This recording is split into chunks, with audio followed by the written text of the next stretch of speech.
Okay, so we're back, and I'm going to take the lead as kind of the questioner on this part because Professor Austin is the literary specialist. Poetry guy. There you go. That's what you can call him, the poetry The guy. poetry guy. Okay. Nobody's ever called me that, but that's okay. Well, they call you the history guy, don't they? They call me the death guy, The actually, death guy. oddly enough. The genocide guy. I don't actually, this is not something we do to our students regularly. Yeah. Okay. So let's start out, many of the things we've assigned are actual books or short stories, but these are poems. How do you read a poem? Poetry, and I hope you've had some experience with poetry, or at least, reasonably good pop song lyrics by the Beatles or Billy Joel or somebody, or maybe even Paul Simon, if I dare hope as much. But poetry compresses thought extremely. So when you read a poem, you're pulling out very, very compressed ideas, and probably the most important thing to remember when reading a poem is that both the form and the content of the poem shape how it means.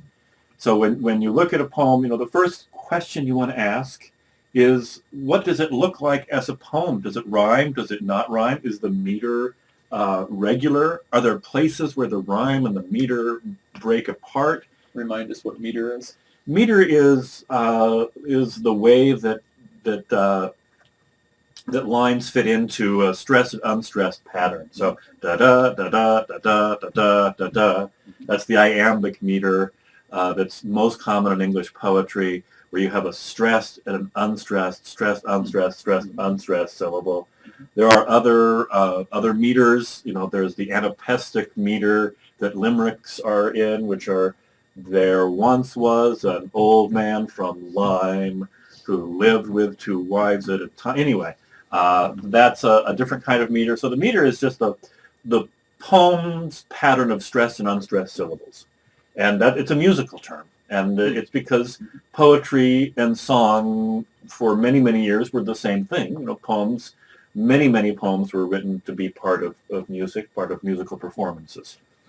So you want to have a really good sense of how the poem looks. You also want to look at the title of the poem. Titles are extremely important in poetry. And you want to see how the title interacts with the rest of the poem. So in a poem like this, Dulce et decorum est, that's a very famous statement on war from the Roman poet and satirist Horace. Dulce et decorum est pro patria mori, which means it is sweet and fitting to die for your country. It's exactly what Rupert Brooke was saying in The Soldier. It's something that has been part of the sort of male mythology of war for thousands of years.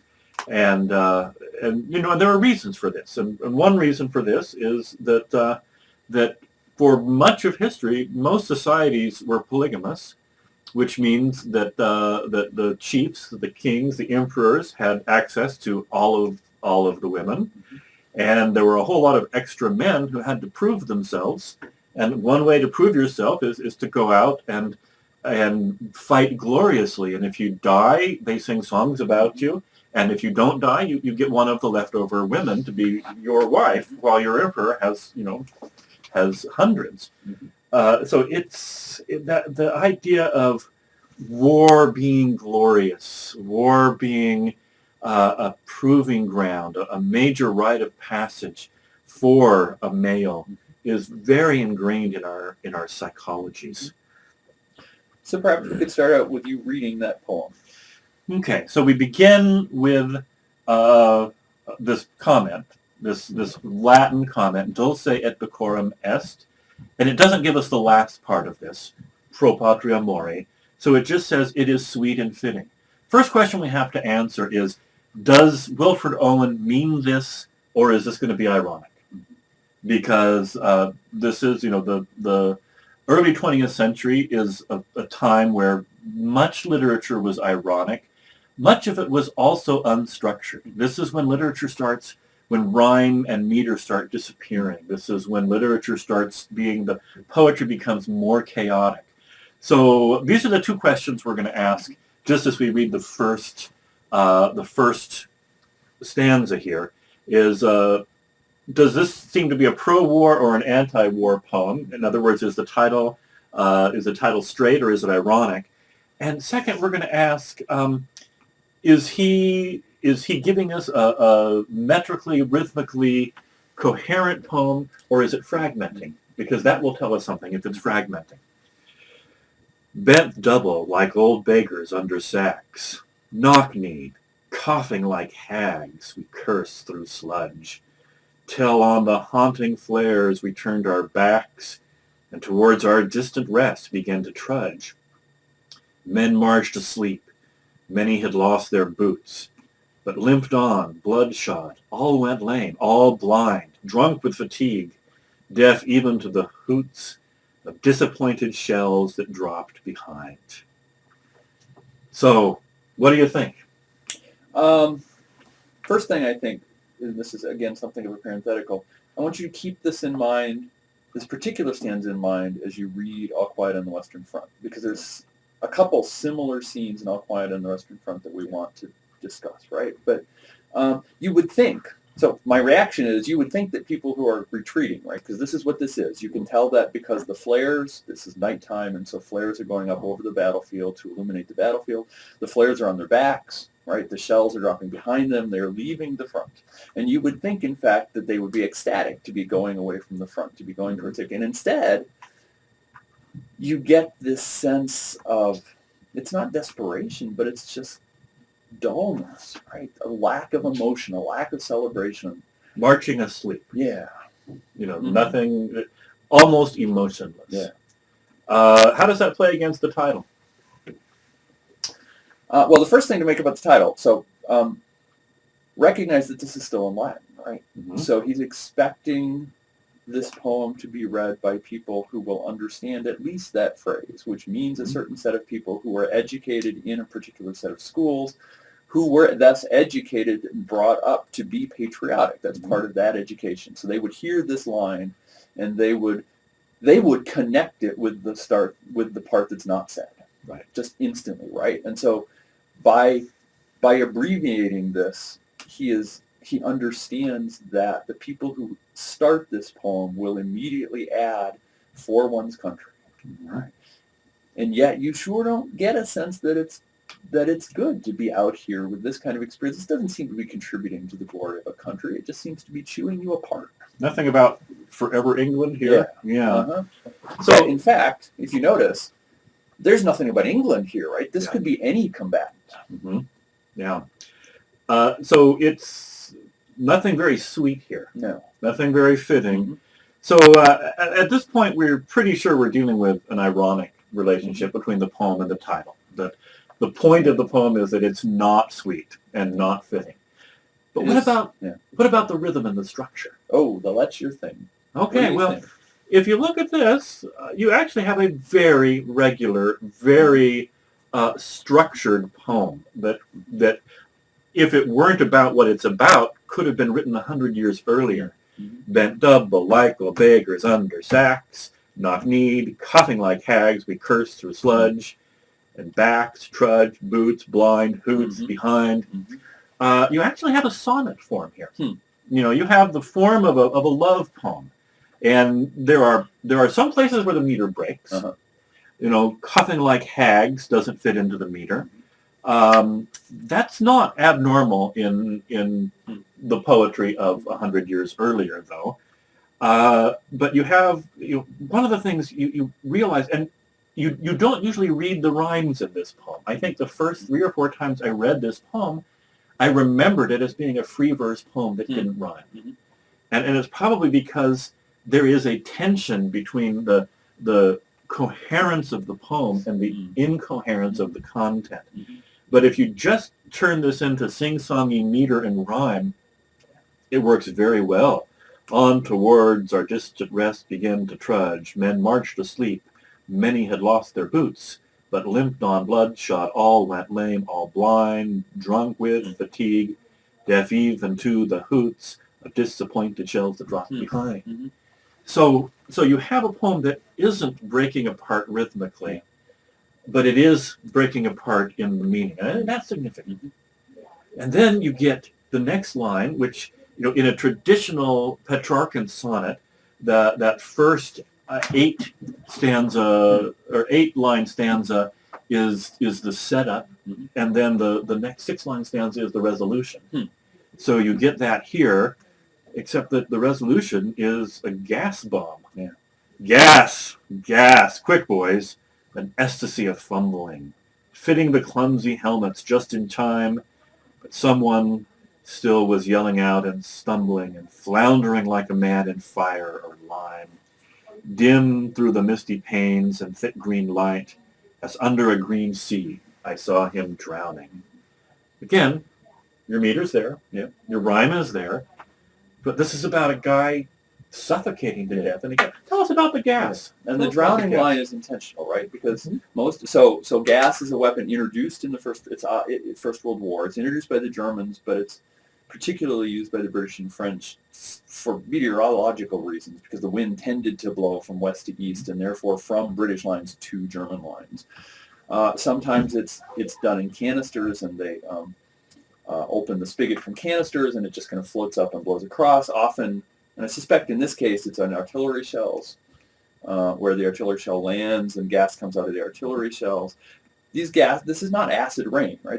Most of these gases are intended to kill you or incapacitate you by attacking your lungs, by filling your lungs with phlegm until you drown in your own lungs, by making it impossible for you to breathe, by expanding the air passages so that the airway is constricted until you choke to death. It sometimes blinds people, and it's an agonizing death, because there's no reason you should be drowning, right? You're in the middle of France, hundreds of miles away from the ocean, and here you are drowning in your own blood. And look what happens in the poem. Yeah. Because here, the next 2 lines don't fit in with the rhyme scheme. They don't rhyme. They're not a couplet. They don't rhyme with these other things. They rhyme with sight and drowning, but we've already had those rhymes. So it's like the poet is stepping out and saying, I can't do this anymore. Yeah. I can't play this game anymore. In all my dreams, before my helpless sight, he plunges at me, guttering, choking, drowning.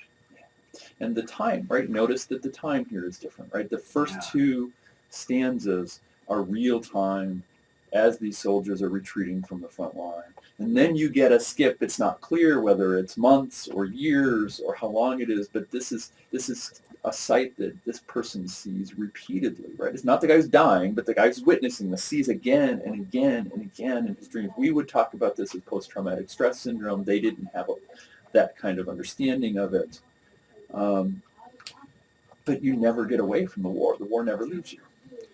And you notice that Wilfred Owen died in 1818. So he's projecting forward, he's and he's in a hospital, right? Yeah. I think he goes to a hospital, but he doesn't make it home. Yeah, he's the part of old England dying there in Germany or France or wherever he was. So then, on the last part of the poem here, he is speaking from a future that he never experienced, and he's going to come right out and say it. This dulce et decorum est stuff is crap. If in some smothering dreams you too could pace behind the wagon that we flung him in, and watch the wide eyes writhing in his face, his hanging face like a devil sick of sin, if you could hear at every jolt the blood come gargling forth the froth-corrupted lungs, obscene as cancer, bitter as the cud of vile, incurable sores on innocent tongues, my friend, Rupert, you would not tell with such high zest to children ardent for some desperate glory the old lie, dulcem et decorum est, pro patria more. This is just a condemnation of his entire society's view of war. It's a lie. It's completely removed from the reality that he experienced in the war. There was no glory in somebody gurgling and choking and drowning to death in his own phlegm on a battlefield and being thrown into a wagon it was disgusting. It was disturbing, and there's no glory to it. And Powerful poem. it is. And almost the greater sin isn't the war itself, but is telling people the lies that might lead to more conflicts and lead more kids to die, right? Because he's condemning this friend who's telling the children about it, right? Telling 5 and 6 and 7-year-olds that war is glorious. That's the real sinner. And we'll when we read All's Quiet on the Western Yeah. Front, we will have a teacher, Mm-hmm. and I think we'll show a video clip from the older movie of this. Mhm. You know, this is a German teacher who just pumps the kids full of these war is glorious, die for your country, and really propels this group of soldiers to enlist. And then he actually becomes drafted and is a disaster and a coward. Mm-hmm. So I think that you have a pretty nice compressed version of All Quiet on the Western Front, which comes from Germany. And we do have a sheet of poems from Germany here. And you, I think, know August Strom a little better than I do.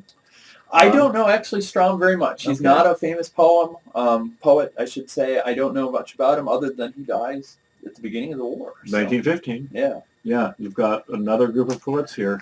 Look, not a single one of these people survived the war. That's amazing.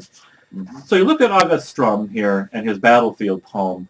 You get nothing like the regular coherence of form that you see in Wilfred Owen's poems.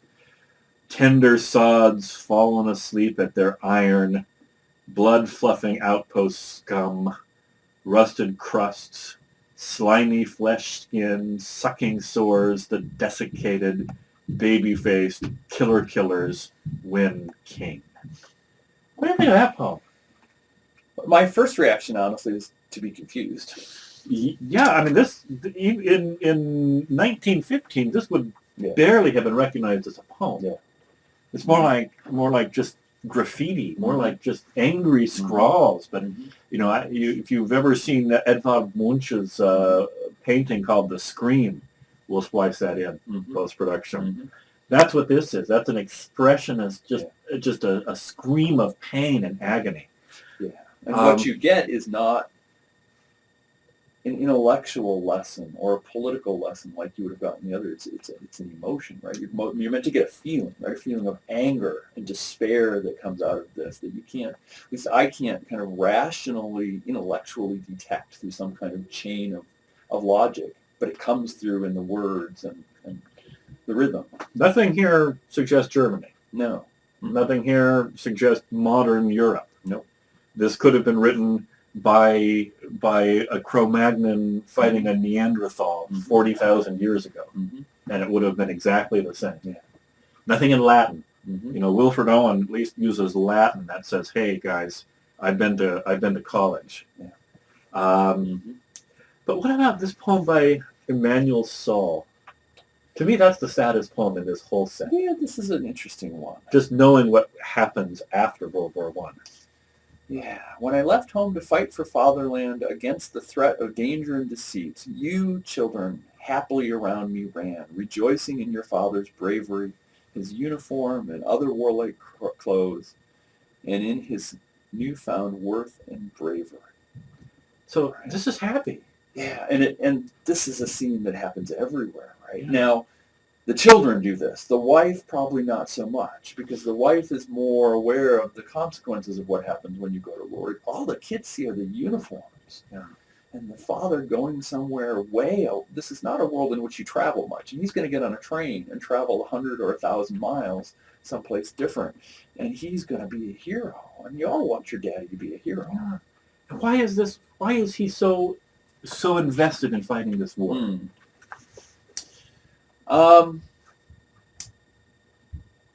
Well, some of this comes later in the poem, right? Yeah. But you can guess from his name, right? Because his name suggests, as is true, that he's Jewish. Mm-hmm. And Jews in Germany, as in other places, had historically been prevented from participating in the national community. And that's a long story. We don't have to talk too much about it, but this was legally true for a very long time. The laws had been removed one by one in the 1800s, but the culture hadn't necessarily changed, right? To be Jewish in German was to be not German. And this is his chance by going to fight for his country of perhaps erasing that Jewish part of his identity, at least not in his own mind, but in the mind of other people who looked at him in 1913, see him as a Jew. Hopefully in 1915, we'll see him as a German. Yeah. I'm reminded of in World War II, the internment camp soldiers who were so very, very compelled to fight to show that they're good Americans, even though they're in a concentration camp. And if you actually look at World War II movies, almost all of the World War II movies have, the platoon or the squad, right? The group of soldiers who it's focusing on, and they'll almost always be multi-ethnic. And so you'll have your good white American who's Jewish, or German, or English, or something like that. But then you'll have a Jewish person, you'll have an Italian person, you'll have a Russian, and for all of those people who aren't Anglo-Germanic in inheritance, this is their chance to do what Emanuel Saul was doing, right? Prove themselves worthy of being considered a true American. And that's what he says here on the a little bit later down the poem. Yeah. And do you want to know why I went out, enthused and happy, joining all the rest? My life by sweetest wife and love still crowned, while you in childhood's blossom sweet and pure appeared before me in your beauteous youth. I say to you, and listen carefully, I left you all because a German I no other way could think or feel or act, a German in each fiber of my heart, strong feelings as a student came to me of noble, precious German worth and good. My childish heart rejoiced when I did hear of German victories and greatness told, and then a little ellipses. My heart is now gripped with time's urgency. One will have I, one single holy wish, that Jew and German bind themselves as one. Mm-hmm. And then if you go on, because that next couple of lines are really interesting, right? Because there's a variety of ways you can imagine forming a community, right? And so families are a kind of community, and families hopefully, ideally, are joined by kind of love, right? But this next stanza, right? Who are our enemies now? One hate unites us finally, right? It's the fact of hating a common enemy that is going to bind people together. Not at all the kind of, so we looked at the Rupert Brooke poem where he talks about hearts being at peace under an English. There's nothing in that part about hating the enemy, right? And yet here, the way to be German is to hate the English. Right. I mean, that you see that a lot of World War II with the Americans and the Russians. Yeah. Mm-hmm. Now, how common is this in wars, especially during this time period where a lot of the people are marginalized parts of their community trying to use their experience in the war to enhance their subculture's esteem? This is really problematic or complicated because that is a clear element of what's going on, whether it's Jews in Germany or Scots and Irish in England, or once you get to World War II, and especially Korea, African Americans in the United States. That's a clear thing. But at the same time, there's a sense in which many of these minorities aren't necessarily sure they really should be fighting for the country. The country has not treated them well. Mm-hmm. It's not likely rationally that going to war was really going to change this. And so there's a real perception that people like Saul are somehow betraying their own people by fighting for the Germans, right? This will come in Vietnam, and this is down the ways a bit in the course, right? But there are plenty of black soldiers in Vietnam who are not at all happy fighting for the white politicians in Washington, D.C., and that's going to come through a little bit in the book we read. It's probably more clear in many of the movies made about Vietnam than it is in the short stories we're going to read, right? And so there's a third part of this triangle, which is the Germans looking at these people and trying to figure out whether you can trust them. I'm sure they're very happy to throw them into the melee, and well, they're happy to throw them in as long as they can be sure they'll actually fight, right? So from a Jewish perspective, this is not all that relevant. But just to give you an example of how this works in Germany's ally, Austria-Hungary, which is an empire made up of a bunch of different minorities. Mm-hmm. There's Slavic minorities in the Austria-Hungary. There's Italian minorities. There's German people. And they have to make a great deal of effort to make sure that the Italian minority in Austria-Hungary is sent off to fight in Russia, because they can't really be sure that the Italian members of the Austro-Hungarian Empire are actually going to fight in Italy against the Italians. Right. Because they might well think of those Italians across the border in the other uniform as their brothers rather than their enemies. Right. Okay. Well, what we'd like you to do for your assignment for this module is look at this other Wilfred Owen poem, The Parable of the Old Man and the Young, and analyze it on the bulletin board. Do about 3 to 4 paragraphs of analysis of what the poem means, how the poem means, how you interpret it, how it fits in with World War I as you understand it now, and then begin to respond to each other's analyses on the bulletin board. So if you will do that, and that will be due before the beginning of the next module. And just one point about that, and I think for the vast majority of you, this is probably evident. You've run across this in literature or in various ways. But just remember, much of the literature of this period you cannot understand without understanding the Bible. Right? yes, So if these names in this poem are completely unfamiliar, that's where you need to look, right? Whether you Google them or you Wikipedia them or you pull out a Bible and read them, right? You're not going to understand. Those are the references, and so you need to go find them if you don't understand them. Yeah, absolutely. This is. I'll just do a spoiler here. This is about Abraham and Isaac. Mm-hmm. Look them up if you don't know them.